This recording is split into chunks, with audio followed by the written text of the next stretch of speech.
just up the hill from Main Street, in the little village of Addyston, Ohio, stands a remarkable church.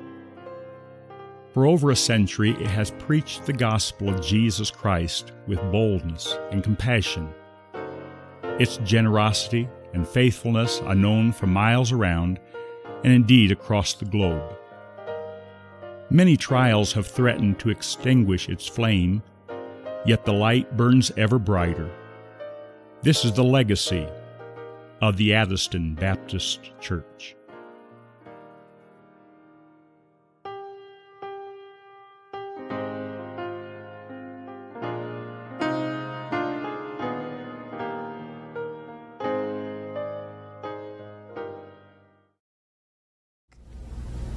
A church does need to know about its history.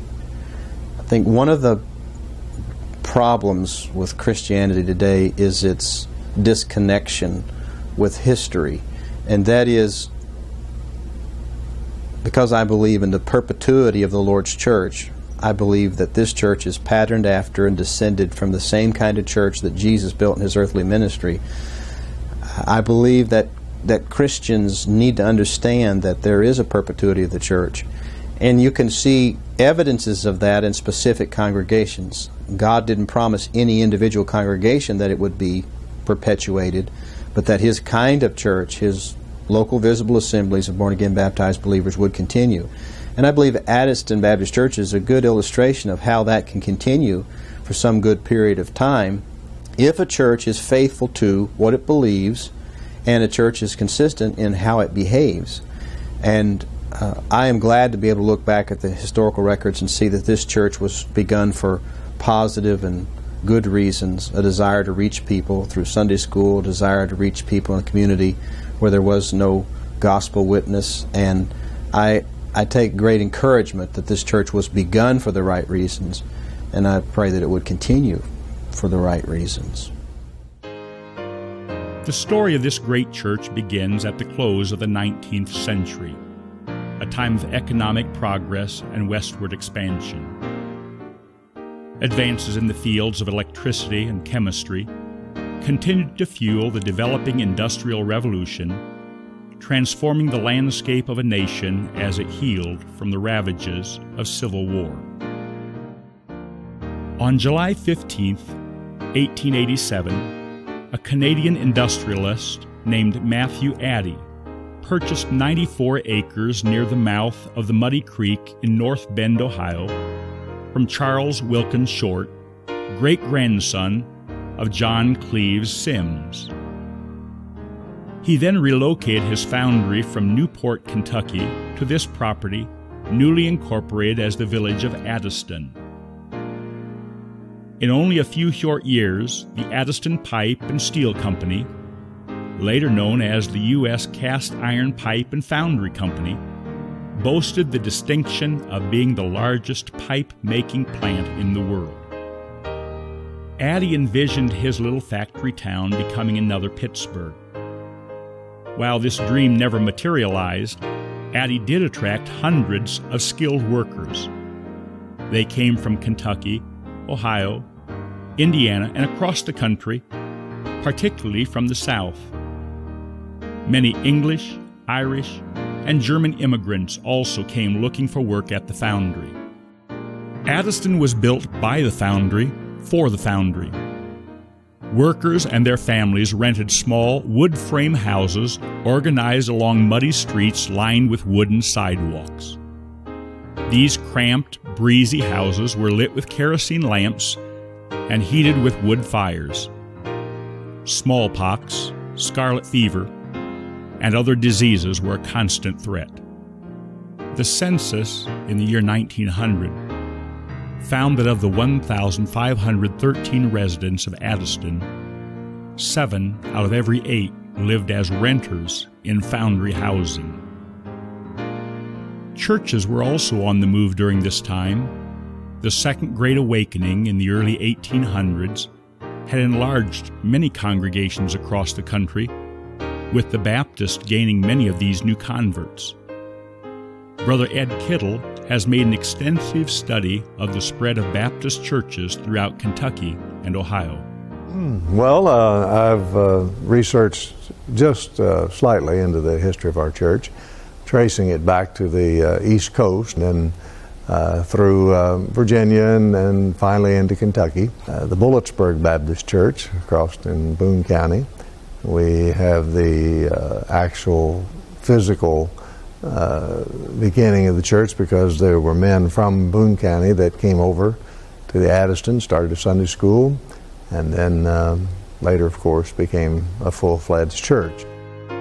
While those from Bulletsburg, with a number of others, played an important role in planting the church, one woman's influence and zeal would surpass all others. The vision of a Baptist church in Addyston first came to Mrs. Mary Begley.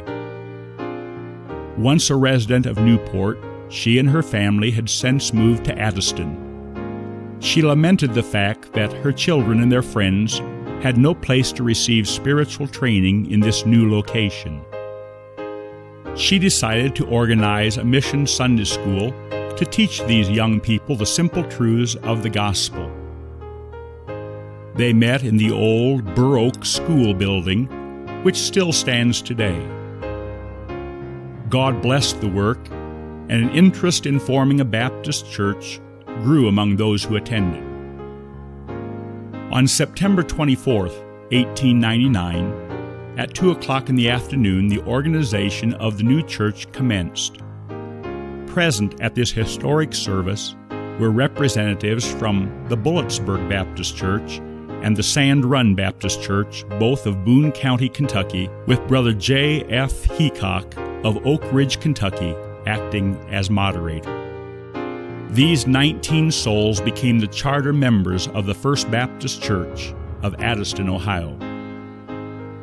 These included Mrs. Begley, the Wallaces of Lennoxburg, Kentucky, the Wilsons of Hogan Hill, Indiana, and William Estes of Sand Run.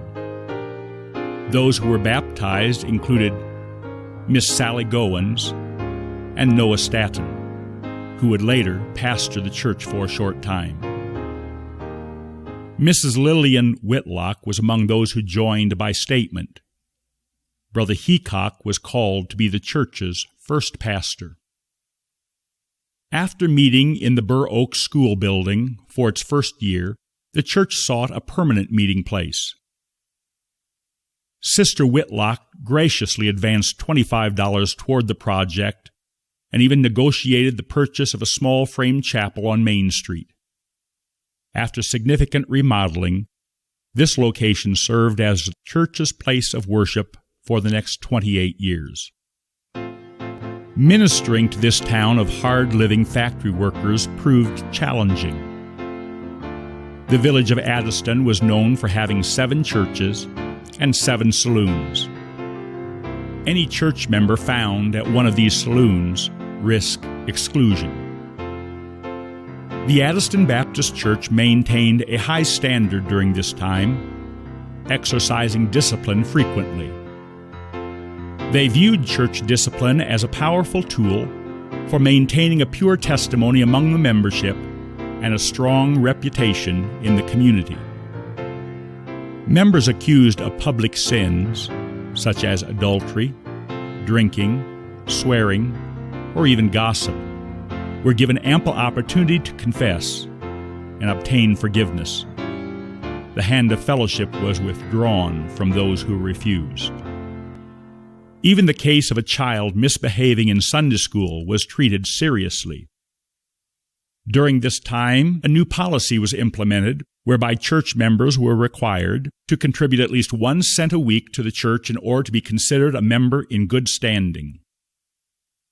The following years brought times of great difficulty, threatening the church's very existence. In 1903, Brother Heacock resigned.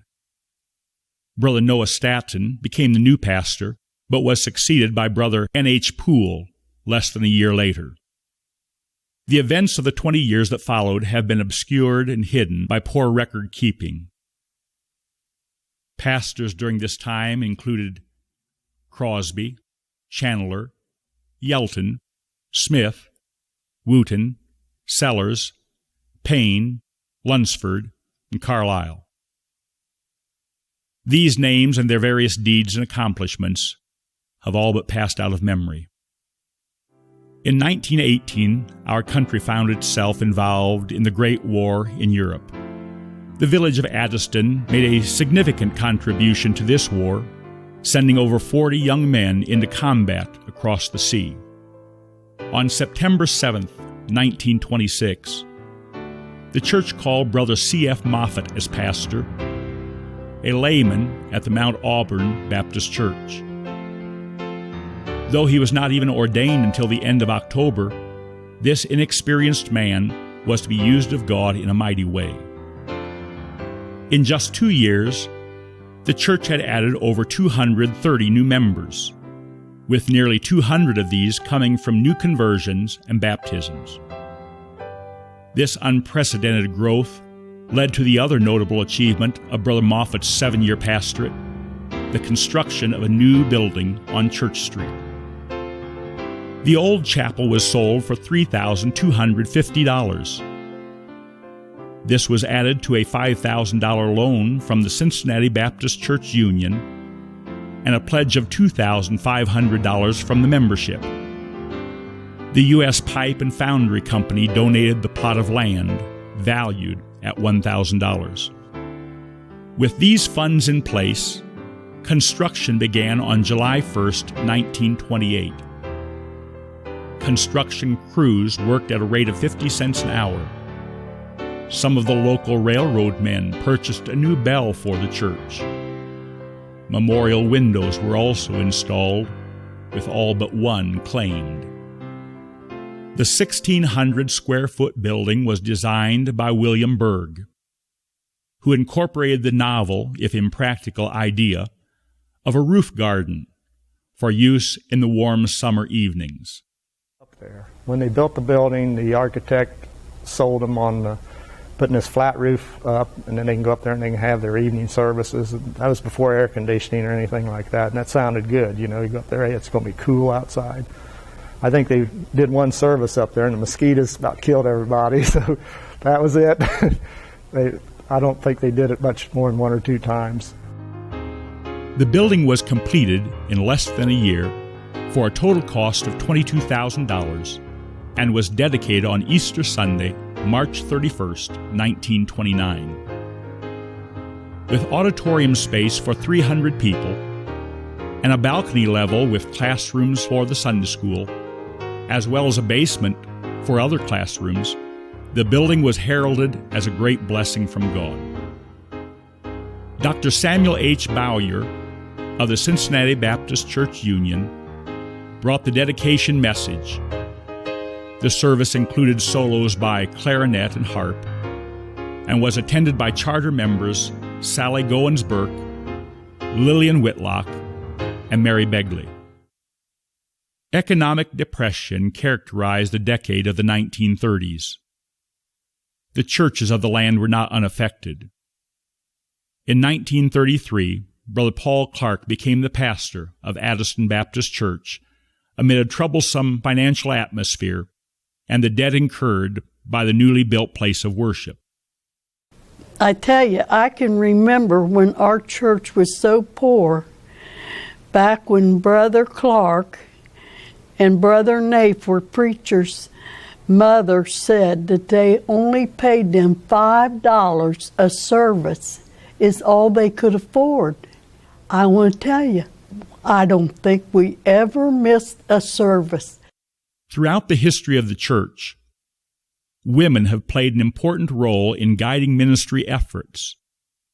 Indeed, the church was practically started by a woman.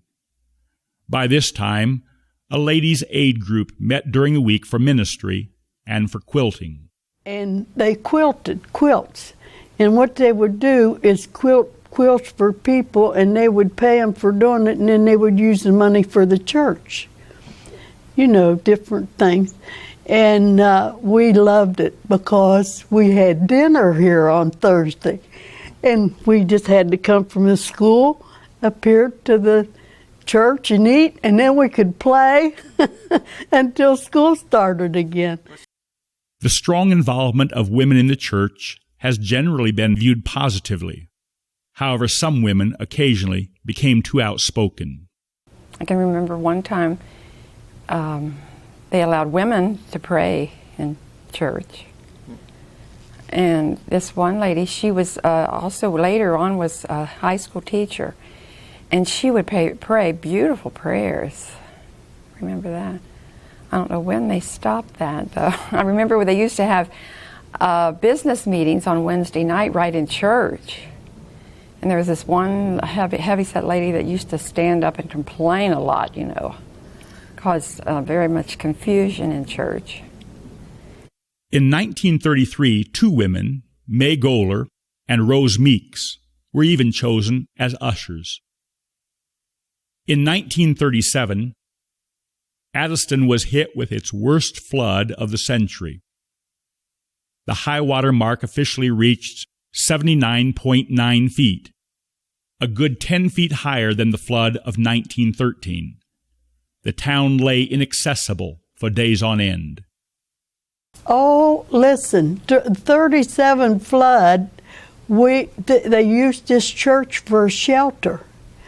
The 37 flood, the water was over the firehouse. That's how much water we had. Addyston was completely closed.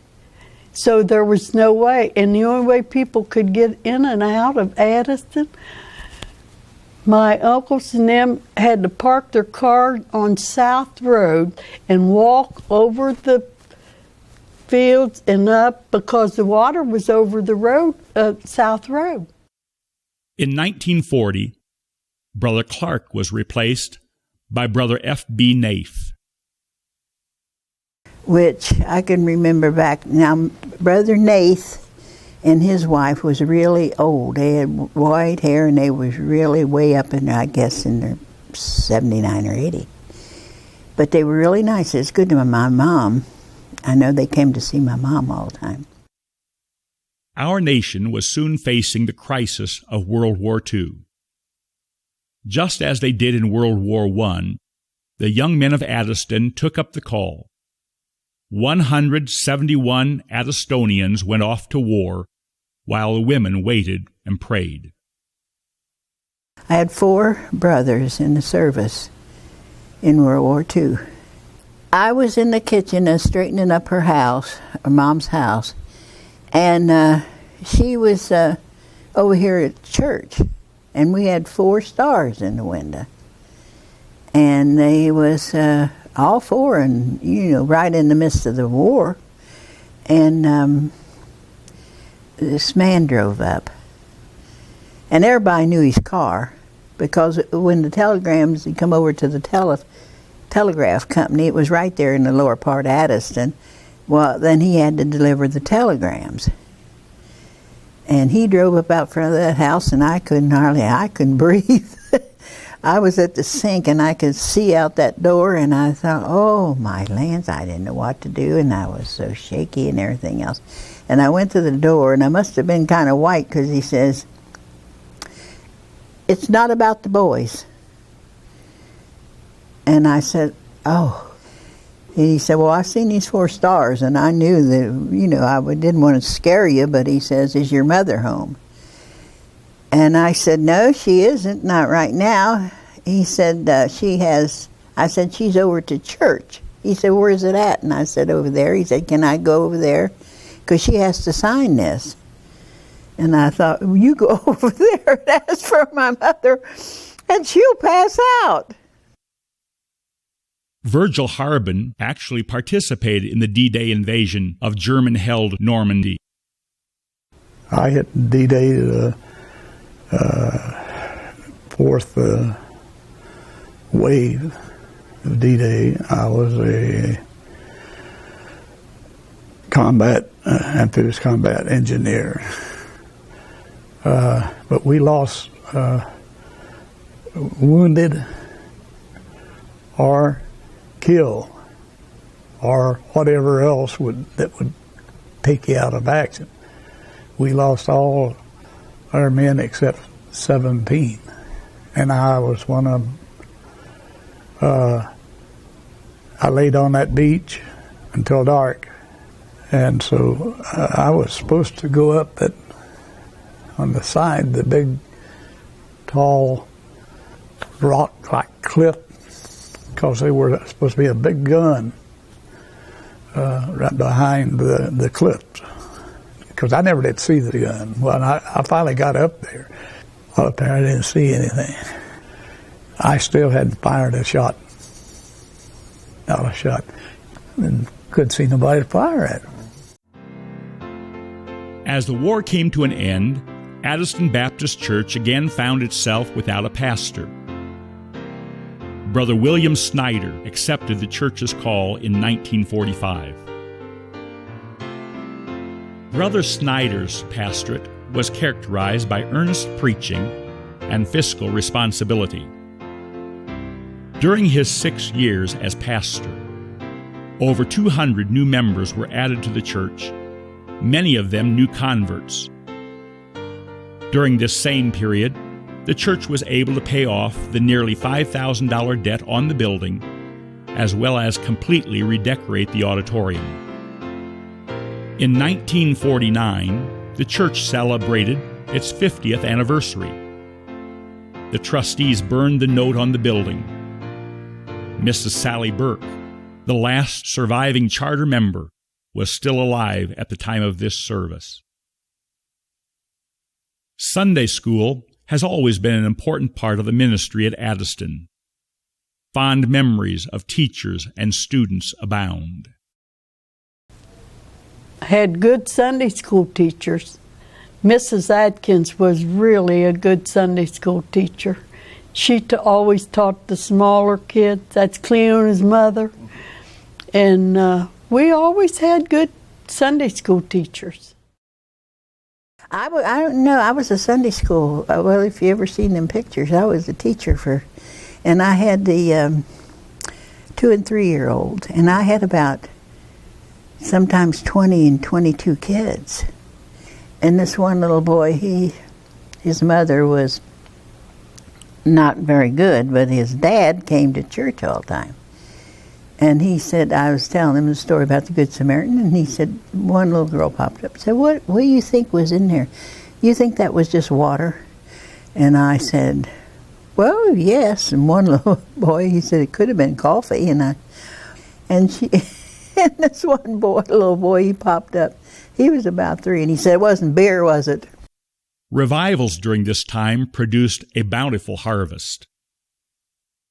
Well, since my mother was coming here when I was born, that's 1935, she started bringing me as soon as I was able to come, and I've been coming ever since. She was a member of the church, saved, but my dad wasn't until I was about 16, I guess.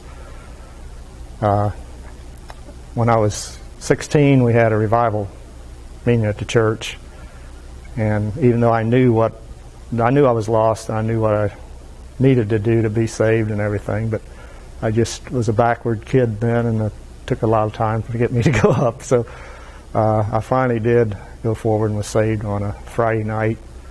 My dad was saved on a Sunday morning, that same revival, which was a great blessing. Art Campbell was saved that week. 3 or 4 other of our friends were, so it was really a good revival service at that time. And it was something that you can think back on and remember and rejoice with it. Even with all these blessings from God, not all in the church shared in the new spirit of revival. The pastors who served during the following 10 years met with resistance. This was especially felt by Pastor Ray Kennedy, who came in 1951. And they decided to buy Brother Kennedy, because he had a wife and a grown girl and a grown boy. And they decided to buy him a suit, because I don't think the church was paying him too much, you know. They went and took, and when he was trying it on, they went and took the back and held it, and said, oh, that fits you good. And I wish you'd have seen when he came home, that suit was way too big for him. The sleeves was too big and everything else. And they laughed about it. In 1953, an energetic young man from Texas was called to pastor the church. Brother Don Williams had big plans for this little Ohio church. Where his financial sense lacked, his vision abounded. Among other ambitious outreach programs, he started a radio broadcast made possible by the sale of a significant portion of the church's land. He also invited well-known evangelists to preach. Yeah, on Saturdays I volunteered my time to do the bulletin, and he was Brother Williams was the pastor then. A dynamic preacher, yes. And sometimes when he would have a revival, they would have someone in that was more well known. We had a fellow named Hugh Piles, I believe, was from Florida, and that's the only one I can remember. Cleona Wickman recounts her involvement in the music ministry during this time. And I can remember I took piano lessons, and Farrell Williams used to tell me that I could play for the offering, play the piano for offering, because she was a pianist. And she broke me in that way, just playing for the offering. And I don't know how I had the nerve to do that. But us girls, we would get together and we'd say, let's sing a special in church today. And 3 or 4 of us would get up in front and sing. I don't know how we sounded. They didn't have regular choir members. If you wanted to sing in the choir, you just went up and sang. And I remember some people saying, I don't think I'll sing tonight. I don't feel like being in the choir. These were happy days for the church. Youth and young married classes thrived. The baby boom was well underway as Addyston settled into post-war prosperity. However, the church's finances were by no means unlimited. The cost of the broadcast ministry, coupled with the construction of the new 5-room parsonage, created another financial burden. This would be inherited by a new pastor. In March of 1956, Brother Melvin Gex began his ministry at Addyston. I was saved and baptized in this church in December of 1957. I was in my last year of engineering college, and through the efforts of the pastor, Brother Melvin Gex, and also Brother Joe Carr, who came to visit me. We lived in Sailor Park. I was single at the time. They came and visited. We came to the church, then heard the preaching and was saved, and then later baptized here at the church. Then began to become active in the church, singing with Brother Carr and Brother Jesse Ball, Connie. We were in a group, and then later Connie and I were married in 1959. The most influential in my life was Brother Mel Getz. He married Martha and I, and he was the one that was here when I got into teaching Sunday school and when I was ordained as a deacon, and very very close to all of us, and we really appreciated him. And when he left, Brother Hensley came on the scene, and he was the first pastor I had that was younger than I was. Building upon the renewed emphasis in evangelism, Brother Gex focused on reevaluating the Sunday school and setting up a vacation Bible school in the summer. And I enjoyed working with the Vacation Bible School. We, at our peak probably, we had an average in 301, which when we were having it for 2 weeks, that was quite an experience. After that year, I think we decided to cut it back a little bit, and I think we went to 8 days and then finally down to 5 days as we have it now. And we've had a lot of people go through Vacation Bible School, teachers that was their first training was in Bible school. That was a good thing.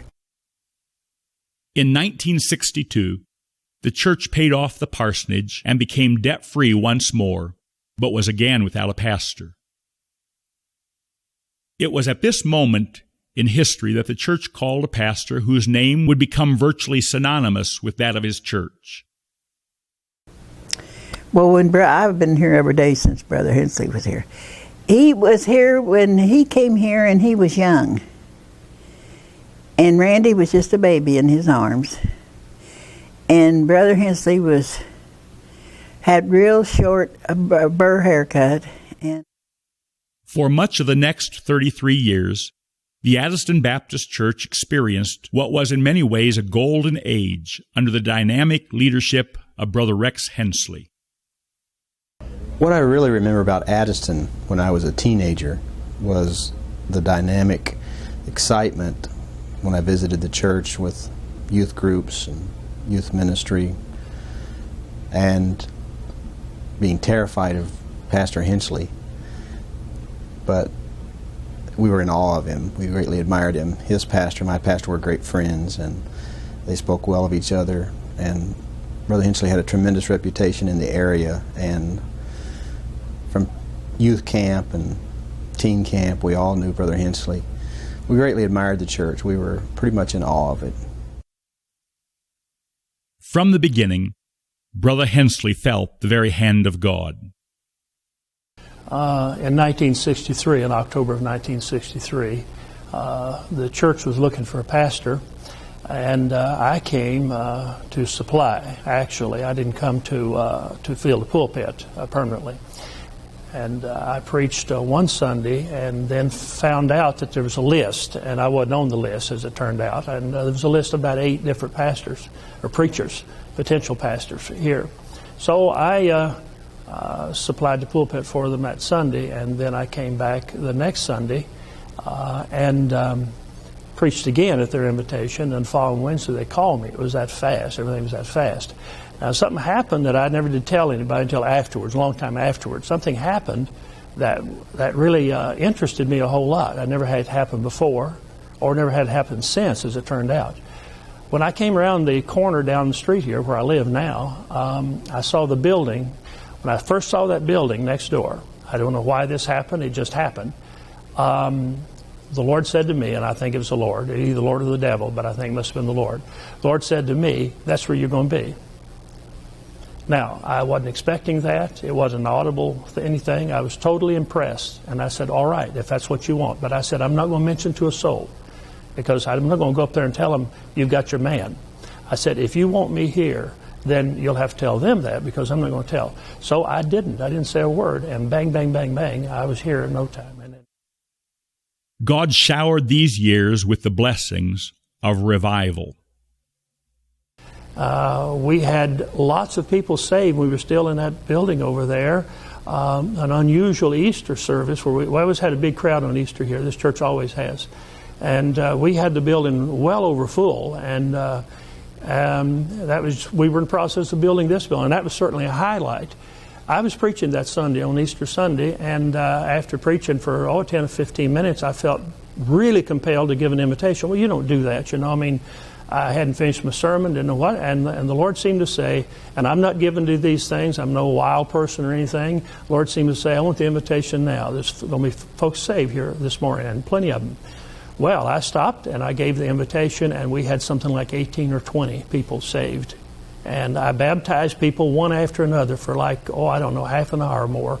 And a couple of weeks after that, from these folks that were saved. Had entire families saved on that Sunday morning. But with these blessings came a great challenge. Soon after his arrival at the church, Brother Hensley faced a crisis. The church desperately needed a new auditorium, but it would take a miracle. I came here in October of 1963 and began preaching, and next door over there we had a building that hold about 180 people maximum. And it was not unusual to have, like in the old days, where you had services where people standing looking in the window or standing in the front door and looking in the door. And I had Clarence Walker, and the most packed out time we've ever had next door was with him here. The people came all around. I don't know how many people. A lot of people just simply left because they couldn't get anywhere near to hear him. And so it soon led to the realization we needed to build a building. And I was brand new. I was 25 years old. And I didn't envision myself leading such a big project as that. We didn't have much money, but the former pastor did save up $10,000. So he was looking forward to this building, all right. During the course of getting things ready to build and all, and we had to have our title searched downtown here in Cincinnati to make sure everything was all right. We found out, to my great surprise, we found out that we didn't have a clear title on the building. What are you going to do? You can't borrow money on a building you don't own, basically. Turned out that back in the 30s, the American Baptist Association in Cincinnati sent preachers out here. The church just about closed in about 1935, 38. And they kept it open, but they sent preachers out here, and all the time they just kept adding to our bill. They sent a preacher, and then they'd charge us so much. We didn't know anything about that. I said, I wasn't around. I called and talked to the president of the American Baptist in the greater Cincinnati area.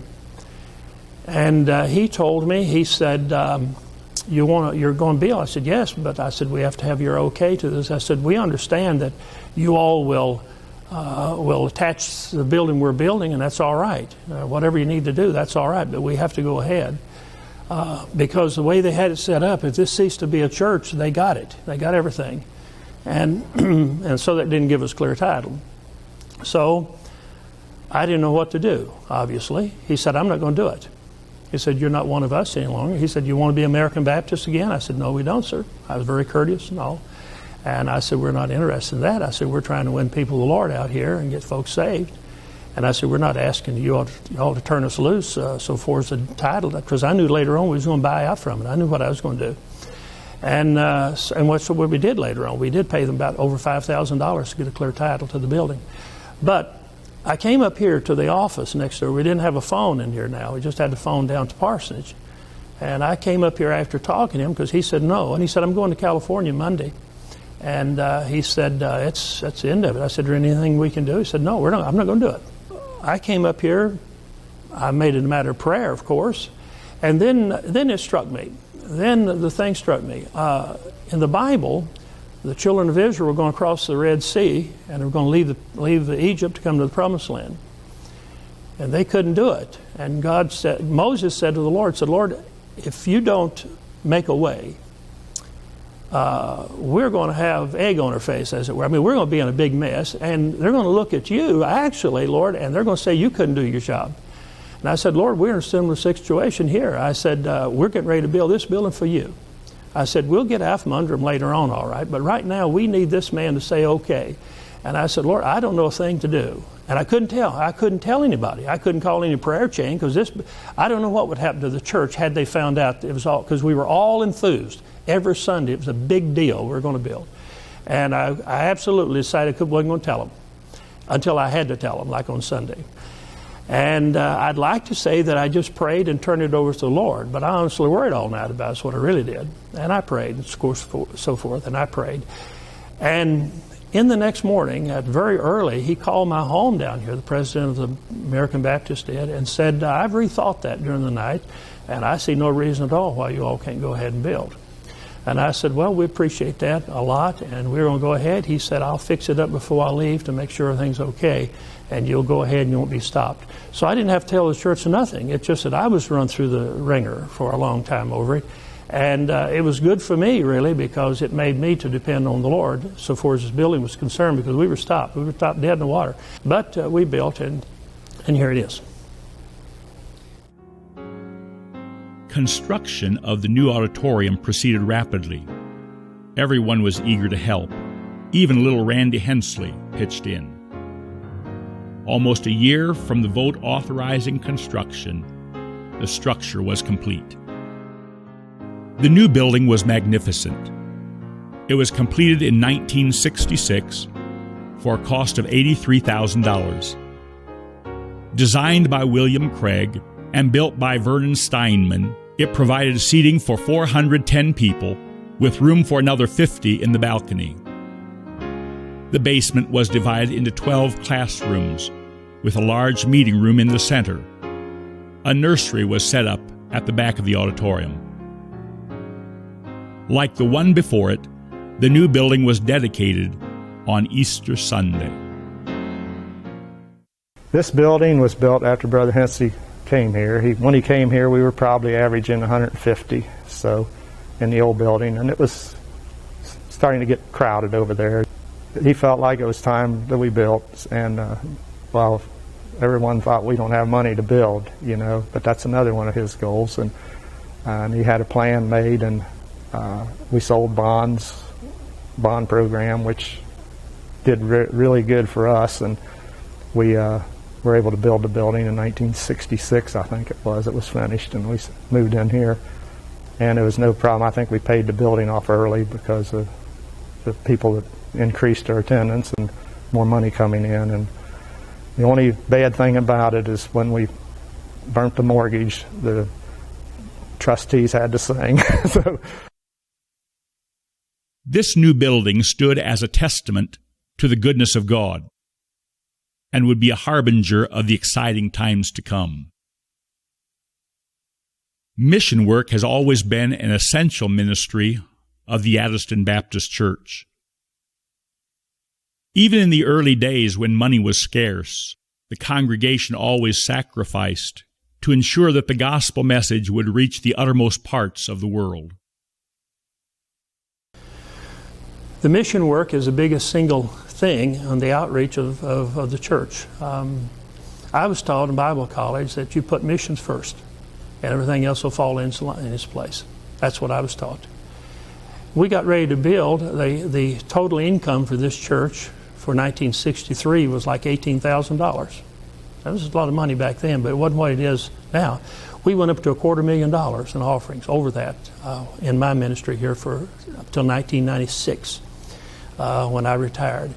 And during that time, we tried to give to missions up till we got, I think, to 40%. Now, in the giving to missions, I was taught that if you was in a special need, give to missions and watch God give back to you. So we got ready to build. I told the church, I said, we need to raise 5% to missions. And my word, did I ever have a ruckus over that. They said, we're getting ready to build a building. We need all the money we get, and you want to give 5% more to missions. And we had many missionaries that needed our help at that time. And I said, yes. And they said, well, you're the pastor. And so we did. And we never missed a thing. It was always there. We paid this building off ahead of time. We never missed anything because of that. Two missionaries sent out from Addyston serve to illustrate the church's unwavering commitment to the spread of the gospel. We sent Ed Kittle to Brazil on 2 different occasions to do mission work down there. He returned one time with health problems and it got well, and we went back. He was the main one we sent out. We sent Frank Schwartz to England, and those were the two we sponsored. But we helped a lot of missionaries, and I guess Church still probably helps 75 or 80. Brother Ed Kittle surrendered to the mission field of Brazil after ministering as a pastor for a number of years. While pastoring the Olmsted Baptist Church down in western Kentucky, after praying and reading articles concerning Brazil and so on, the Lord burdened my heart for the mission field of Brazil. This was in 1968. And to make a long story short, I came and talked to Brother Hensley, who was pastor at Addyston Baptist Church at that time. And he presented it to the church, and the church voted wholeheartedly, and went to Brazil, served there as a missionary for about 15 years. Also, Brother Frank Schwartz was sent out to the country of England, where he ministered faithfully for many years. During this time, his daughter even had an opportunity to give a gospel tract to Queen Elizabeth herself. My whole life, really, it seems like it's been centered around Addyston Baptist Church. I was saved and baptized here. I was married here. I was called to preach under Brother Melvin Geck's ministry. Then, of course, I was ordained by the church that I had gone to pastor down in Kentucky at Newby Baptist, but that's about the only thing that Addyston hasn't been involved in was my ordination, because then later, of course, I went to Brazil under the authority of the Addyston Baptist Church. Then, of course, through my affiliation with Addyston Baptist Church, I became very good friends with Brother Rex Hensley when he began to pastor here. And we had known each other just briefly before, but since he was now pastor of my home church, I got to know him better. And we've become very, very close friends over the 40 years or so that he been working here, and then since he retired. And so I remember many of the things that Brother Hensley accomplished. One was the building of this building, which is really a monument.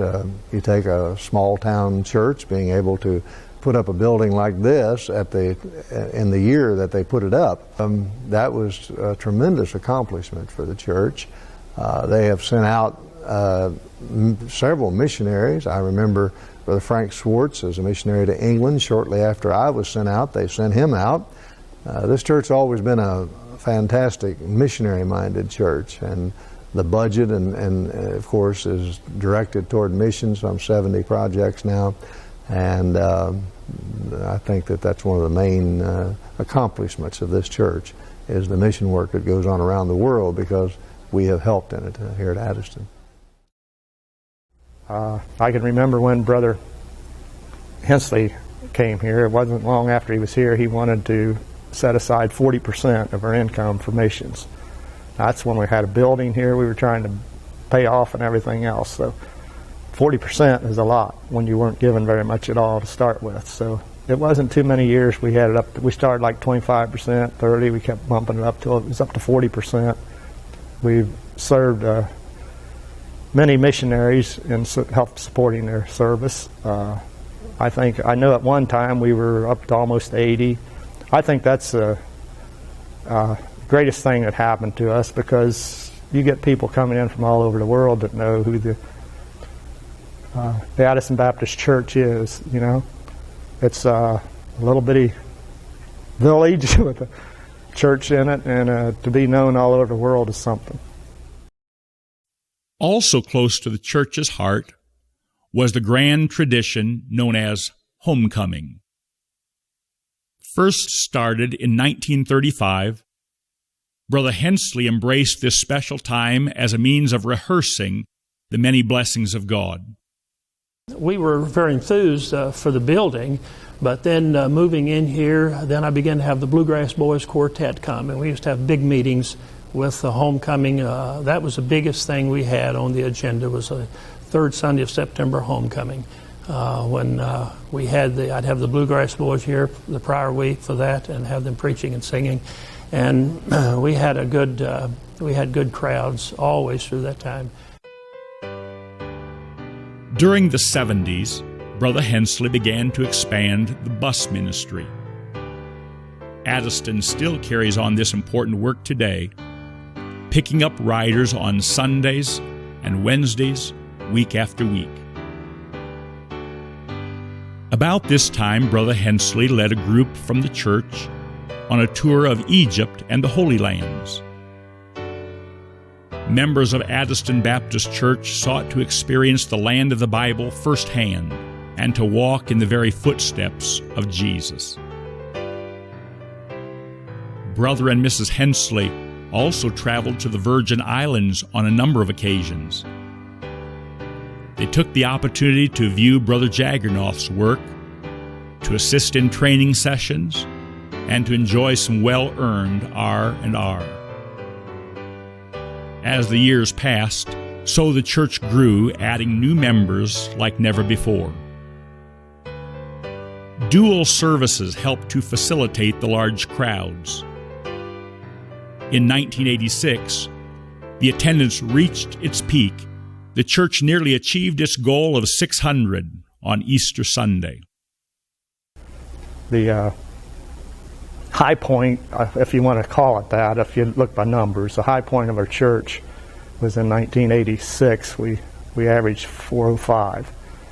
And our goal that year was to hit 600 one day.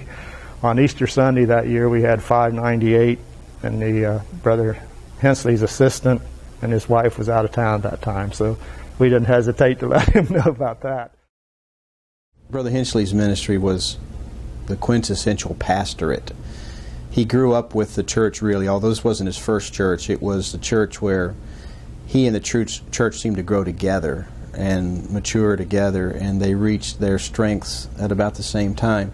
So he was very much loved by the people and listened to by the people, and he had a pastor's heart and had a clear vision of growth and evangelism that he implemented here. And the church had a great mission heart under his ministry and was well known for that, and known throughout the world as a mission-hearted church.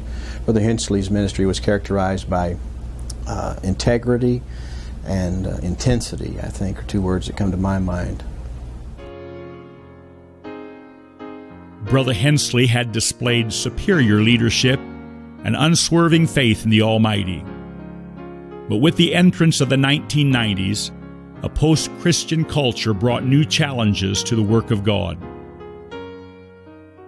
Brother Hensley's remarkable ministry came to a close in 1995, yet he continued to serve area churches with preaching and guidance.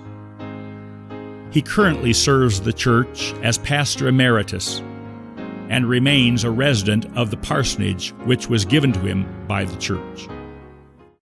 In 1996, the church called a young man from its former staff to serve as pastor. Brother Greg McDaniel seemed to embody the charisma and passion necessary to guide the church into a new age.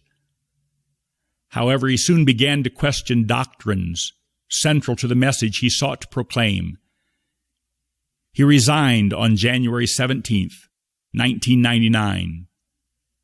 This event had a shattering effect on the fragile church, which was already in a state of decline. I came to Addyston in 1999, following a pretty difficult period of time for the church. A split had occurred, probably the most difficult period in the church's history. The church had gone to the very precipice of turning away from its doctrinal moorings and what it believed, but there was strong leadership still here among the deacons and in the church to withstand that. And because of our cultural drift and the downgrade theologically that I see going on across the nation, Addyston Baptist Church became one of the few churches that, as it were, went to the edge of leaving its convictions about the nature of the church, the ordinances of the church, and pulling back from that. Many other congregations have compromised and left those convictions. Many sincere people, have gone different routes and listened to different ideas about the nature of the church. So the church had come to that precipice and survived, I guess, the split. My purpose in coming here, I think, if I understand why the Lord brought me here, was to attempt to strengthen what remains and to build up the ministry of the church, to try to see if the Lord would fill those gaps of people and ministries that were affected by that split. So my purpose, I think, was one of healing and helps to recover from that time. That's how I see my ministry now. I haven't been here 6 years. I think it took some time for the church to really absorb what had happened. Families were affected, ministries were affected, officers were affected, and it led to a real reassessment of who Addyston Baptist Church is and what our convictions are. Brother David Pittman came to the church that summer, just in time for the historic 100th anniversary service in September. Church members were encouraged to dress as they would in 1899. Declarations of praise poured in from friends and churches, local and state officials, the governor, and even the President of the United States. Brother Pittman's challenge was to help this great church recapture its former spirit. even as a new century brought new hardships and opportunities. Well, the great changes in ministry that I've seen in my lifetime have been part of the movement of our culture to a post-Christian world. People talk about postmodernism and different philosophies and different generational things, the baby boomers and the X generation and so forth. What I've observed in that cultural change is the tension that it's placed upon our ministry, not just our ministry, but any pastoral ministry. People have been disappointed by ministers who have compromised morally, and they've also been confused by ministers who have compromised doctrinally. And so that makes them view with suspicion the next minister, the next pastor. And that's one of the things I've observed. I've also observed a coarsening in our society. There are moral and spiritual dangers that are on the surface now that were probably there 50 years ago, but nobody talked about them. Child abuse, child molestation, concerns that of how we approach children, how we guard our workers against false accusations. Frankly, I wasn't taught those things in Bible college and seminary. We were taught biblical principles, integrity and morality, and those things guide you through these things, but how you go about ministering in a world that is hostile to Christianity at many turns, that's changed in my lifetime and has made the adaptation or dealing with it more difficult. Brother Pittman currently serves as the senior pastor of the church. While he values the church's history, his eye ever looms to future blessings that lay beyond the horizon. The potential I see in this work is very exciting to me. Number one, I do believe we hold the truth as taught in the Bible. And since the Bible is the inspired, inerrant, infallible Word of God and the sword of the Spirit, we should be encouraged by that, because the weapon we have is the greatest weapon in the world.